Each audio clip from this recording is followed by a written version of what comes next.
এটাই হচ্ছে জাপানের আসল সৌন্দর্য। ও মাই গড, মানে একটা দেশ কত সুন্দর হতে পারে।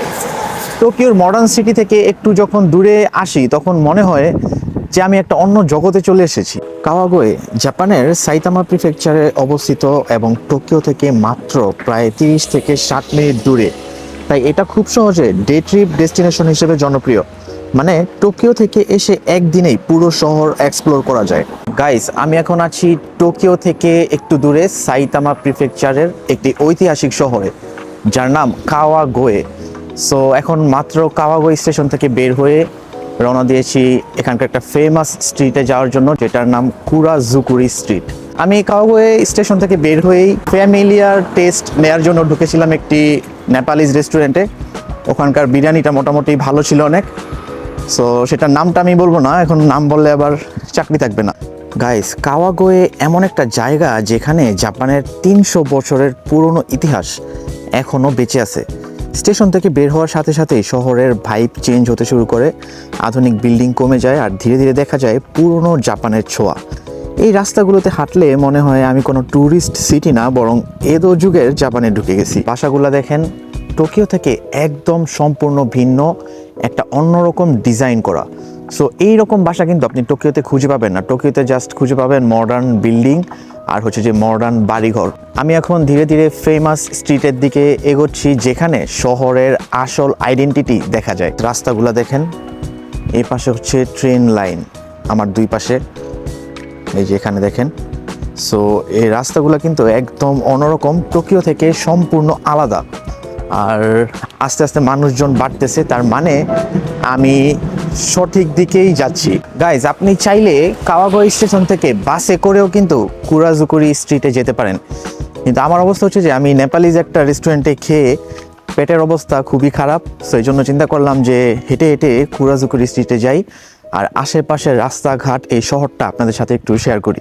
পুরনো ঐতিহ্যকে ধরে রাখার জন্য জাপানিজরা দেখেন এই ঐতিহ্যগুলা কিন্তু যেভাবে এখানে ছিল ওইভাবে রেখে দিছে। উপরে হচ্ছে মডার্ন বিল্ডিং আর নিচে হচ্ছে পুরনো স্থাপত্য শিল্প। জাপানিজরা যেমন মডার্ন সাইট কন্ট্রোল করে, ঠিক তেমনভাবে ওরা ওদের ঐতিহ্য বাঁচিয়ে রাখার জন্য সম্পূর্ণ চেষ্টা করে। আমি যখন 2018 সালে প্রথম জাপানে আসি, তখন এই যে আমার পেছনে যে বাড়িটা দেখতেছেন, ঠিক এমন একটা পুরাতন বাড়িতে আমি থাকতাম। সেটা ছিল স্কুলের ডরমিটরি। স্ট্রিটে হাঁটতে হাঁটতে দেখা পেলাম শিন্টো শ্রাইনের। এটা হচ্ছে যে ম্যারেজ এবং ব্লেসিং নেওয়ার জায়গা। এখানে মানুষ নিজের ইচ্ছা লিখে গাছের পাতার মধ্যে ঝুলায় রাখে। সো আপনি কিন্তু নিজের ইচ্ছা চাইলে এভাবে এরকম শিন্টো শ্রাইনের ভেতরে ঢুকে নিজের ইচ্ছা ঝুলিয়ে রাখতে পারেন। যেহেতু আমরা মুসলিম, আমরা এগুলো বিশ্বাস করি না। সো জাপানিজরা ওরা হচ্ছে যে নিজের ইচ্ছাগুলোকে পূরণ করার জন্য এই শ্রাইনে যে ব্লেসিং নেয়। সো এরকম শ্রাইন আরও একটা আছে অনেক ফেমাস, হিকাওয়া শ্রাইন, যেটা কাওয়াগোয়েতেই অবস্থিত। সো আপনারা চাইলে ওই শ্রাইনেও কিন্তু ভিজিট করে দেখতে পারেন। অবশেষে চলে এসেছি এই যে আমার পেছনে দেখতে পাচ্ছেন কুরাজুকুরি স্ট্রিটে। এই জায়গাটা বলতে পারেন লেজেন্ডারি একটা প্লেস। এখানে আশেপাশে ইচিবাঙ্গাই শপিং স্ট্রিট সব কিছু মিলিয়ে এমন একটা জায়গা তৈরি করেছে, যেটা হচ্ছে যে ওয়াকিং জোন বলতে পারেন। এই জায়গাতে এসে আমার মনে হচ্ছে যে জাপানের আধুনিক সময় একেবারে থেমে গেছে। কাওয়াগোয়ের ইতিহাস অনেক পুরনো। হেইয়ান যুগ 794 থেকে 1185 সাল পর্যন্ত এর অস্তিত্বের প্রমাণ পাওয়া যায়। তখন এটা ছোট একটি বস্তি ছিল, কিন্তু ধীরে ধীরে টোকিও শহরের কাছাকাছি হওয়ায় এর গুরুত্ব বাড়তে থাকে। এই অবস্থানই পরে শহরটাকে স্ট্র্যাটেজিক শহর বানিয়ে দেয়। কাওয়াগোয়ের আসল পরিচিতি পায় এদো যুগে, যখন টোকুগাওয়া শোগুনেট জাপান শাসন করছিল। এই সময়ে কাওয়াগোয়ে 3টি কারণে খুব গুরুত্বপূর্ণ হয়ে ওঠে। এক হচ্ছে সামরিক প্রতিরক্ষা শহর। কাওয়াগোয়ে ছিল এদো শহরের, মানে আজকের টোকিওর আউটপোস্ট ডিফেন্স সিটি। মানে যদি শত্রু এদোতে আক্রমণ করতে চাইতো, প্রথমে বাধা ছিল কাওয়াগোয়ে। এখানে তাই একটি শক্তিশালী দুর্গ ছিল, যেটার নাম ছিল কাওয়াগোয়ে ক্যাসেল। এই দুর্গ ছিল স্থানীয় সামন্ত প্রভুদের কেন্দ্র। নাম্বার 2 হচ্ছে ব্যবসা ও অর্থনীতির কেন্দ্র। কাওয়াগোয়ে খুব দ্রুত একটি বাণিজ্য শহরে পরিণত হয়। এখানকার বড় বড় ব্যবসায়ীরা বিশেষ ধরনের বাড়ি বানাতো, যেটার নাম এই যে দেখতে পাচ্ছেন কুরাজুকুরি স্টাইলের ঘর। এগুলা মাটির দেয়াল দিয়ে বানানো, আগুন প্রতিরোধী, খুব শক্ত ও ভারী কাঠামো। এই যে আমার পেছনে যে কুরাজুকুরি বাসাগুলো দেখতে পাচ্ছেন, এগুলা এতটাই মজবুত যে এই বাড়িগুলোতে আগুন লাগলেও কিছু হবে না। সো এমনভাবে কিন্তু পুরনো জাপানের মানুষরা এই কুরাজুকুরি বাসাগুলা বানিয়েছিল। শুনতে অদ্ভুত লাগলেও এটাই সত্যি। আপনি কখনো শুনেছেন যে একটা জায়গায় আগুন লাগলেও কিছু হয় না? এই জায়গাটা হচ্ছে সেটা, যেখানে আগুন লাগলেও কিছুই হবে না, যেভাবে আছে সেভাবেই দাঁড়িয়ে থাকবে। কাওয়াগোয়ে গ্রেট ফায়ার, শহর বদলে দেওয়া আগুন। এত যুগে কাওয়াগোয়ে একাধিক ভয়ঙ্কর আগুনে প্রায় পুরো শহর বারবার ধ্বংস হয়ে যায়। মানুষ বুঝে যায় কাঠের ঘর আর নিরাপদ না, শহরকে নতুনভাবে বানাতে হবে।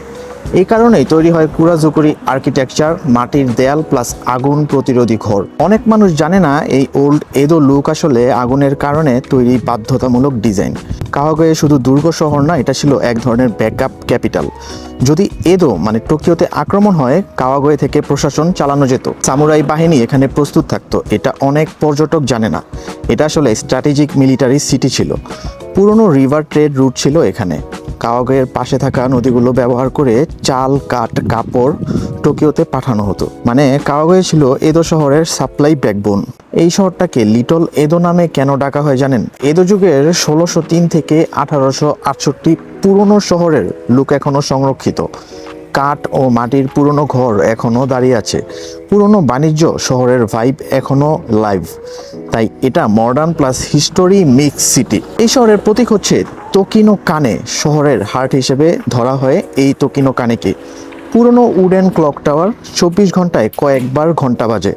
গাইজ, আমার পেছনে এই যে দেখতে পাচ্ছেন, এটা হচ্ছে তোকিনো কানে, যেটা হচ্ছে যে এই শহরে এখনও কয়েকবার বেজে ওঠে। জাপানের পুরনো ঐতিহ্য বাঁচিয়ে রাখার জন্য এই ঘড়িটা এখনও লম্বা হয়ে দাঁড়িয়ে আছে। এই শহরটা পরবর্তীতে সুইট পটেটো টাউন হিসেবে পরিচিত হয়, কারণ এই শহরের মাটি ছিল অনেক উর্বর, আবহাওয়া ভালো ছিল, টোকিওতে খুব সহজেই সরবরাহ করা যেত। এই জন্য এই শহরটা পরিচিত প্রায় সুইট পটেটো টাউন হিসেবে। আপনি যদি এখানে আসেন তাহলে এখানে আপনি সাতসুমাইমো থেকে শুরু করে সাতসুমাইমোর আইসক্রিম মানে মিষ্টি আলুর আইসক্রিম, ডেজার্ট, চিপস, স্ন্যাক্স সব পাবেন। এই স্ট্রিটের সবচেয়ে বড় বৈশিষ্ট্য হলো এর এদো পিরিয়ড আর্কিটেকচার। রাস্তার দুই পাশে সারি সারি দাঁড়িয়ে আছে পুরনো মাটির তৈরি বাড়ি এবং কুরাজুকুরি বিল্ডিংস। এই ঘরগুলো শুধু সুন্দরই না, বরং ইতিহাসের সাক্ষী। কারণ এদো যুগে বারবার ভয়ঙ্কর আগুন লাগার পর ব্যবসায়ীরা এমনভাবে ঘর বানাতো যাতে আগুন ছড়িয়ে না পড়ে এবং পণ্য ও দোকান নিরাপদ থাকে। কাওয়াগোয়ে ভ্রমণে সাধারণত মানুষ যা করে, কুরাজুকুরি street walk, traditional food try করা, shrine visit, old town photography, kimono rental করে ওয়াক। কেন এটা স্পেশাল জানেন? কারণ এটা রেয়ার শহর যেখানে মডার্ন জাপান আছে, কিন্তু 300-400 বছরের পুরনো ইতিহাস এখনও লাইভ আছে। আজকের এই কাওয়াগোয়ে শহর পুরোপুরি ট্যুরিস্ট স্পট হিসেবে অনেক পরিচিত। এখানকার কুরাজুকুরি বাসা, দেন হচ্ছে যে রাস্তাঘাট, তোকিনো কানে, এখানে আসলে আপনি মনে হবে যে 300 বছর আগের জাপানে চলে এসেছেন। সো গাইস, আজকের এই কাওয়াগোয়ে শহরের ব্লগটি কেমন লাগলো সবাই কমেন্ট করে জানাতে ভুলবেন না। দেখা হবে নেক্সট কোনো ব্লগে, নেক্সট কোনো সিটিতে। সবাই সে পর্যন্ত ভালো থাকবেন। আমি হাসান এমডি রাকিবুল, এখন জাপানের কাওয়াগোয়ে থেকে। আসসালামু আলাইকুম।